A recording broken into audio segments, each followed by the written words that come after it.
പ്രധാനമന്ത്രി നരേന്ദ്രമോദി മൂന്നാം തവണയും കേന്ദ്രത്തിൽ അധികാരത്തിലെത്തിയാൽ അഹമ്മദ് നഗർ ജില്ലയെ അഹല്യ നഗറാക്കി പുനർനാമകരണം ചെയ്യുമെന്ന പ്രസ്താവനയുമായി മഹാരാഷ്ട്ര മുഖ്യമന്ത്രി ദേവേന്ദ്ര ഫട്നാവിസ്. ജില്ലയുടെ പേര് മാറ്റുന്ന കാര്യത്തിൽ മഹാരാഷ്ട്ര സർക്കാർ ഇതിനോടകം തീരുമാനമെടുത്ത് കഴിഞ്ഞുവെന്നും ഫട്നാവിസ് പറയുന്നു. കഴിഞ്ഞ മാർച്ച് മാസത്തിൽ തന്നെ ഈ പേരുമാറ്റം സംസ്ഥാന സർക്കാർ വെളിപ്പെടുത്തിയിരുന്നതാണ്. മഹാരാഷ്ട്രയിൽ നടന്ന BJPയുടെ തെരഞ്ഞെടുപ്പ് പ്രചാരണ റാലിയിലായിരുന്നു അദ്ദേഹത്തിൻ്റെ ഇപ്പോഴത്തെ പ്രസ്താവന. പ്രധാനമന്ത്രി നരേന്ദ്രമോദിയുടെ സാന്നിധ്യത്തിലായിരുന്നു ഈ പ്രഖ്യാപനം നടത്തിയത്. 18-ാം നൂറ്റാണ്ടിലെ മറാത്ത രാജ്ഞിയുടെ ബഹുമാനാർത്ഥം അഹമ്മദ് നഗർ ജില്ലയെ അഹല്യ നഗർ എന്ന് പുനർനാമകരണം ചെയ്യാൻ സംസ്ഥാന സർക്കാർ ഇതിനോടകം തീരുമാനമെടുത്തതായി അദ്ദേഹം റാലിയിൽ പറഞ്ഞിരുന്നു.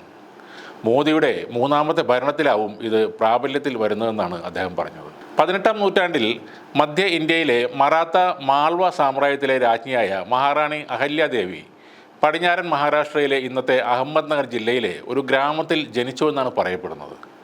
ഇതിൻ്റെ അടിസ്ഥാനത്തിലാണ് അഹമ്മദ് നഗറിൻ്റെ പേര് മാറ്റാനുള്ള BJPയുടെ നീക്കം. മഹാരാഷ്ട്രയിലെ 2 നഗരങ്ങൾ കഴിഞ്ഞ വർഷം ഇതേപോലെ പേര് മാറ്റിയിട്ടുണ്ട്. ഔറംഗാബാദിനെ ഛത്രപതി സംഭാജി നഗർ എന്നും ഒസ്മാനാബാദിനെ ധാരാശിവ് എന്നുമാണ് പുനർനാമകരണം ചെയ്തത്.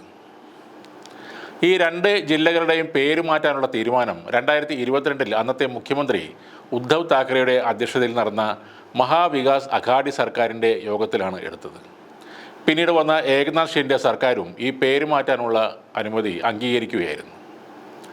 മുഗൾ ചക്രവർത്തിമാരായ ഔറംഗസീബിൻ്റെയും നിസാം മിർ ഉസ്മാൻ അലി ഖാൻ്റെയും പേരിലാണ് ഔറംഗാബാദും ഒസ്മാനാബാദും നേരത്തെ അറിയപ്പെട്ടിരുന്നത്. മൂന്നാം തവണയും ഭരണത്തിലേക്ക് എത്തുമെന്ന് BJP പറയുന്നുണ്ടെങ്കിലും കാര്യങ്ങൾ അത്ര എളുപ്പമല്ല എന്ന് മോഡി അടക്കമുള്ള നേതാക്കൾക്ക് മനസ്സിലായിട്ടുണ്ട്. കർണാടകയിലെ പ്രജ്വൽ രേവണ്ണയുടെ ലൈംഗിക വിവാദം, ഹിന്ദു വോട്ടുകൾ ലക്ഷ്യമിട്ട് BJP നടത്തിയ വിദ്വേഷ നീക്കങ്ങൾ, BJPക്കെതിരായ ക്ഷത്രിയ വിഭാഗത്തിൻ്റെ എതിർപ്പ് എന്നിവയെല്ലാം വോട്ടർമാരെ ഇത്തവണ സ്വാധീനിക്കുമെന്നാണ് വിലയിരുത്തൽ.